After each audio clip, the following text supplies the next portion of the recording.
Airport ಬಳಿ ಇರುವ Rameswaram cafe ತಿಂಡಿಯಲ್ಲಿ ಹುಳ ಸಿಕ್ಕಟ್ ಪ್ರಕರಣಕ್ಕೆ ಟ್ವಿಸ್ಟ್ ಸಿಕ್ಕಿದೆ. ರಾಮೇಶ್ವರಂ ಕೆಫೆ ಮಾಲೀಕರು ಮ್ಯಾನೇಜರ್ ಮೇಲೆ ಇದೀಗ ಎಫ್ಐಆರ್ ದಾಖಲಿಸಲಾಗಿದೆ. ಮಾಲೀಕರಾದ ದಿವ್ಯಾ ರಾಘವೇಂದ್ರ ರಾವ್, ಮ್ಯಾನೇಜರ್ ಸುಮಂತ್ ಮೇಲೆ ದೂರನ್ನ ದಾಖಲಿಸಲಾಗಿದೆ. ಸುಳ್ಳು ದೂರು ನೀಡಿ ಮಾನಹಾನಿ ಮಾಡಿದ್ದಾರೆ ಅಂತ ನಿಖಿಲ್ ದೂರು ಕೊಟ್ಟಿದ್ರು. ಜುಲೈ 24ರಂದು KIAL ರಾಮೇಶ್ವರಂ ಕೆಫೆಯಲ್ಲಿ ಪೊಂಗಲ್ ಮತ್ತು ಕಾಫಿಯನ್ನ ನಿಖಿಲ್ ಖರೀದಿ ಮಾಡಿದ್ರು. ಪೊಂಗಲ್ನಲ್ಲಿ ಹುಳ ಸಿಕ್ಕಿದೆ ಅಂತ ನಿಖಿಲ್ ಹಾಗೂ ಸ್ನೇಹಿತರು ಆರೋಪ ಮಾಡಿದ್ರು.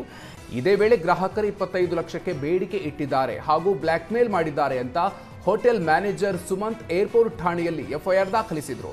ಬಳಿಕ ಕೇಸ್ ವೈಯಾಲಿಕಾವಲ್ ಠಾಣೆಗೆ ವರ್ಗಾವಣೆಯಾಗಿತ್ತು.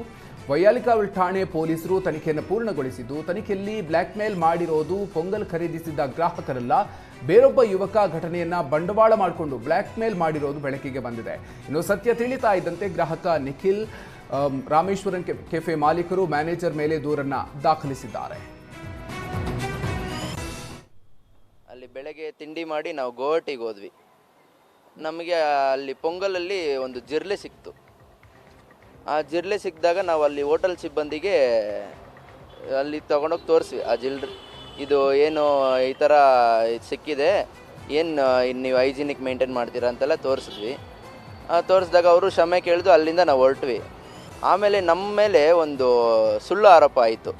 25 ಲಕ್ಷಕ್ಕೆ ಹಣ ಬೇಡಿಕೆ ಇಟ್ಟಿದ್ದೀವಿ ಅಂತ. ನಾವು ಯಾವುದೇ ಹಣ ಬೇಡಿಕೆ ಇಟ್ಟಿಲ್ಲ. ನಮ್ಮ ಮೇಲೆ ಸುಳ್ಳು ಮಾಹಿತಿಯನ್ನು ರಾಮೇಶ್ವರಂ ಕೆಫೆ ಅವರು ಸೃಷ್ಟಿ ಮಾಡಿದರು. ಆಮೇಲೆ ಅದು ಆದಮೇಲೆ ನಾವು ಈಗ FIR ಮಾಡಿಸಿದ್ದೀವಿ ಅವ್ರ ಮೇಲೆ.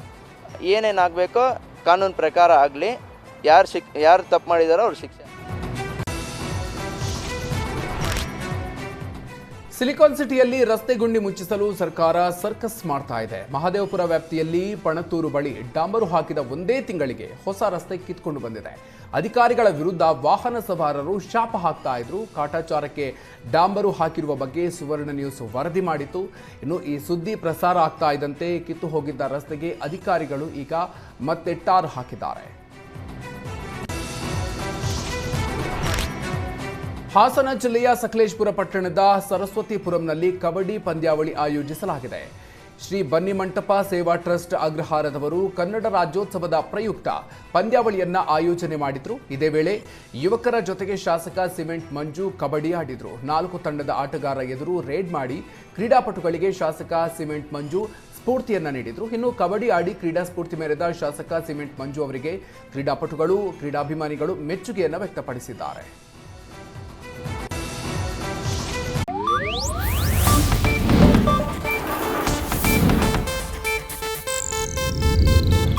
ಇದು ಏಷ್ಯಾನೆಟ್ ನ್ಯೂಸ್ ನೆಟ್ವರ್ಕ್ ಪ್ರಸ್ತುತಿ.